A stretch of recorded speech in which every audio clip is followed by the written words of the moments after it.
Hey, welcome to I'm Refocus Radio. Once again, we are here today, and just like any other time, we have our very special guest for today. Today, we have a true honor talking to Jessica Baladad. She is a 5-year breast cancer survivor. She has a powerhouse story. I can't wait to dive in. She's going to share with us not just about her life, personal story, but her also being an advocate for something that you really will appreciate. So, first and foremost, Jessica, I know your time is busy. So first, I want to say thank you for taking time off your calendar to talk to us on Refocus Radio. How you doing today? I'm really grateful to be here. Thank you so much for having me. I appreciate your time. I know you have a very inspirational story. You have some technology that has to do with AI. And I can't wait to talk about that too. And that's a little teaser. But before we get into that, kind of share with the audience a little bit about yourself. Yeah, so I found a lump in my breast when I was 33 years old while performing a self-exam in the shower.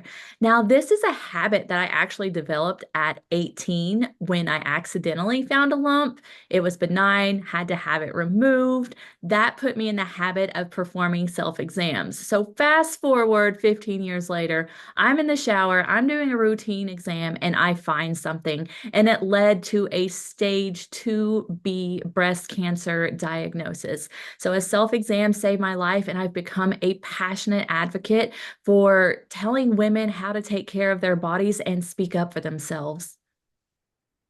I can't imagine how one would feel when they are in the midst of that situation when that happens to you. So, for the audience, what are some of the things that you took action on?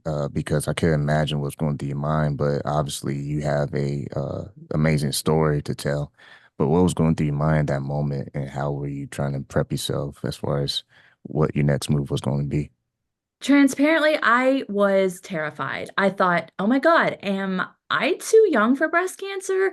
I mean, I'm only 33 years old. I was in the best shape of my life. I lift weights, I've run marathons, I take care of my body.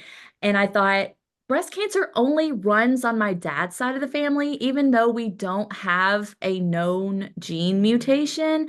14 women have been affected on my dad's side. But I thought, well, my mom's side doesn't have breast cancer. And I thought, okay, I'm 33, good shape, no breast cancer on my mom's side. Surely I'm fine.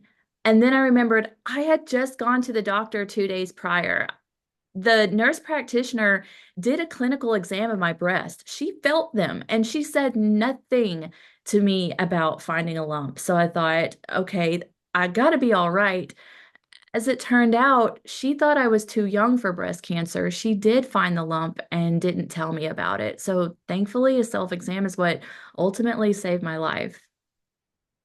When you look at the family history, uh, kind of tell us a little bit about how that, knowing the facts of that, kind of help you to understand, okay, this is what it might look like in the future, knowing this kind of information. So it took me 4 months to get a proper diagnosis. And when I found the lump in my breast, I thought, well, the doctor didn't tell me about this. She wasn't concerned about it. But the one thing that I kept thinking about is how much does that family history play a role, even though it's just my dad's side? I mean, I am 33 years old at the time. I thought I still had my whole life in front of me. I felt entitled to the rest of my life. And it was just looming. I'm like, okay, I at the time had an aunt who had stage 4 breast cancer and was actually actively passing away. I actually had to miss her funeral to start my cancer treatment. And so I just remembered, okay, I've got to do something about this. I remembered my family. I had met a woman younger than, or I'm sorry, just a year older than me who had just been diagnosed. And I thought, I've got to get myself back to the doctor. So even though I was kind of in denial about it, just knowing the family history, it just really echoed in the back of my mind to say, okay, you've got to do something about this. You have to go back to the doctor. You have to fight for yourself.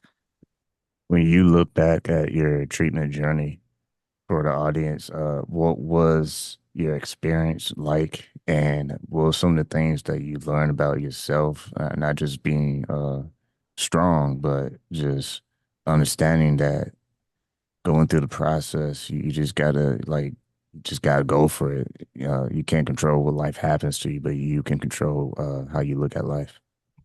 The moment that the radiologist in the ultrasound room looked at me and said, I'm pretty sure this is cancer, I was stunned and I was shocked.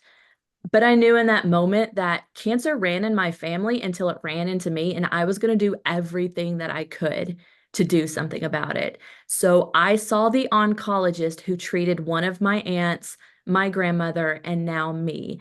And I said, "Look, take everything, scrape it all out of me. You say jump, I say how high. I am going right after whatever you say to do." So I did the 16 rounds of chemotherapy. I had a double mastectomy. I had 24 rounds, about 5 weeks straight of radiation. I had a preventative hysterectomy, and I did flap reconstruction where they took fat tissue and blood vessels from my stomach and placed them in my chest to recreate my body. And I thought, I'm going to do everything that I can for myself. I've seen what cancer has done in my family.